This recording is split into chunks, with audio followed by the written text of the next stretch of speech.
Sejam bem-vindos e bem-vindas aqui à nossa quarta edição do English Learning Podcast, onde você aprende inglês assistindo série. Neste caso, a série mais icônica de todos os tempos, segundo a opinião deste que vos fala. Vamos aqui destrinchar o significado de expressões que às vezes você vai ver na legenda e não sabe o que é, vai procurar no Google e também não fica satisfeito com uma resposta. Mas aqui não, aqui a gente te dá a letra certinha. Então, meu amigo, minha amiga, vocês que estão querendo aprimorar ou até mesmo tem curiosidade sobre certas expressões em inglês, particularmente na série, aqui é o seu lugar. E vamos nessa. I need you to listen to me. We're not going to give up this deal to be your errand boys. Do you understand me? For what?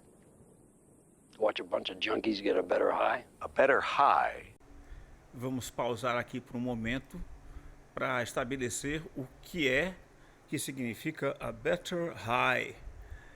Quando se usa a palavra high, nesse contexto de drogas, como por exemplo, do you want to get high, significa que é ficar doidão, ficar loucaço, entendeu? Ficar despirocado. Então, a better high, o que a droga do alt proporciona ao seu usuário, significa que ele vai ficar mais doidão, né? Que a droga dele é a melhor do pedaço.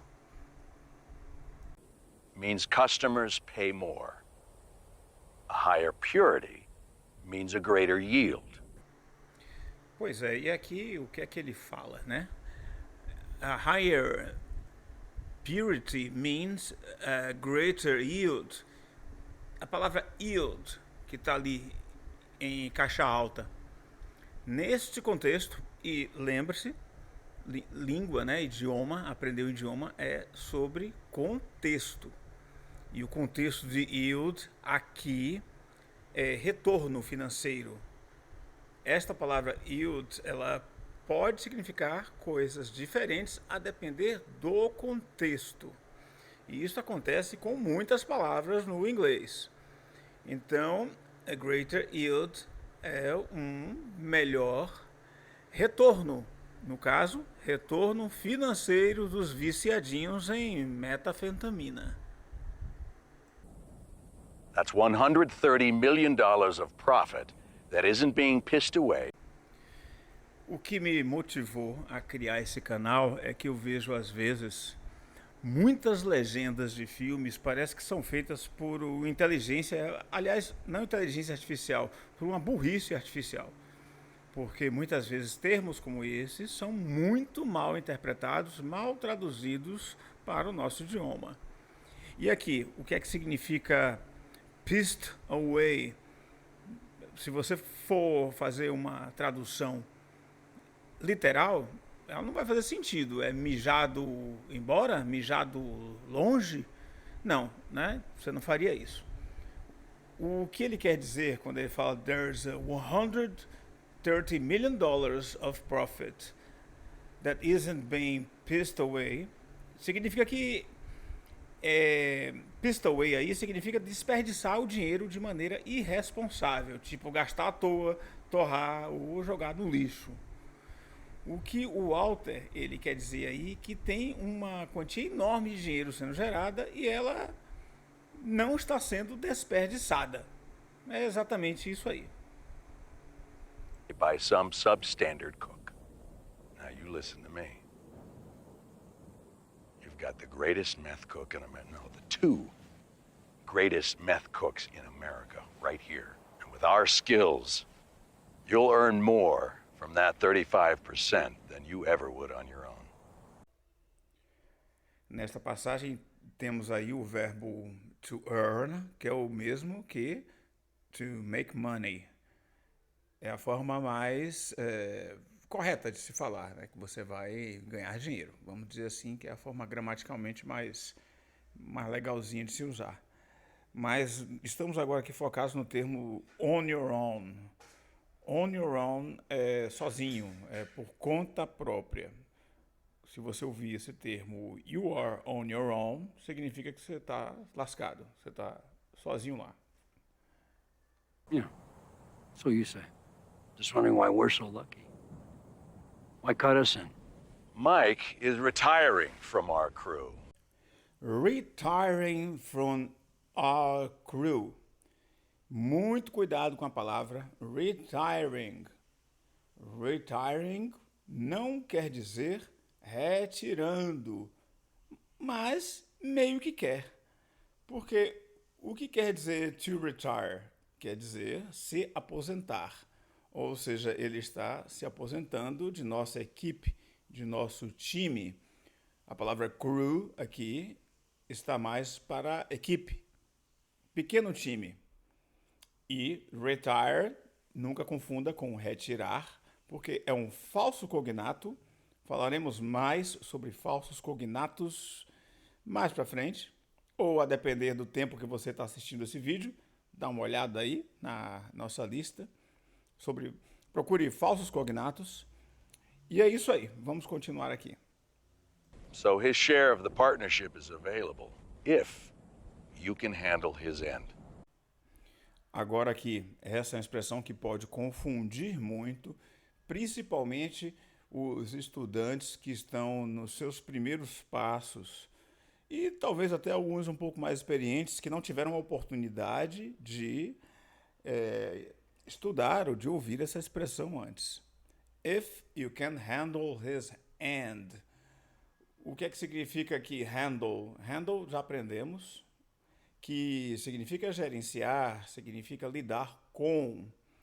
Agora, o curioso aqui é o termo end, como é que ele é utilizado. If you can handle his end, quer dizer se você puder fazer a parte dele, ou seja, se você puder substituí-lo. His end aqui não é o final dele, não é o fim, não é você gerenciar o fim dele, dar conta do fim dele, mas sim você fazer aquilo que seria a ponta do Mike. Se eu fui claro, me deixe entender aí nos comentários. Now, say my name. Bem, aqui eu não tenho nenhum comentário a fazer, não. Eu só parei aqui o vídeo nessa parte porque eu acho que vale a pena você ver de novo. Então veja aí. Walter White, you have the right to remain silent. Anything you say can and will be used against you in a court of law. You have the right to speak to an attorney and have an attorney present during any questioning. If you cannot afford an attorney, one will be provided for you at the government's expense. Vemos aqui mais uma expressão que é derivada do latim, que é o expense, e ela é subderivada de spend, mas aqui ela significa às custas. Ela significa que se ele não puder pagar por um advogado, o governo pode pagar um advogado para ele. Ou seja, ele pode ter um advogado às custas do governo. Sorry, man. Just no scenario where this guy lives. Essa fala aqui remete muito àquele filme dos Vingadores, o Endgame, que é o Ultimatum, onde o Doutor Estranho ele fala que dentre todas as bilhões de realidades e multiversos, você apenas sobrevive em uma delas. Ou seja, there is no scenario. Cenário aqui, de novo, não vamos... Aliás, podemos sim, podemos fazer uma tradução literal para cenário, mas reinterpretando a palavra como situação. Não há nenhuma situação aqui, não há nenhuma alternativa em que esse cara sobreviva. A palavra sobreviva seria survive, mas o autor optou por utilizar a palavra live ao invés de survive. Seria mais corretamente se ele dissesse there's no scenario where this guy survive. E vamos nessa. You're the smartest guy I ever met. And you're too stupid to see. He made up his mind 10 minutes ago. Eu acho que de todas as expressões aqui, essa vale muito mais a pena você anotar, porque é o tipo de expressão que se utiliza de uma maneira um pouco mais intermediária para avançada em inglês. Ao invés de você falar que você se decidiu por algo, você pode optar pela expressão I made up my mind.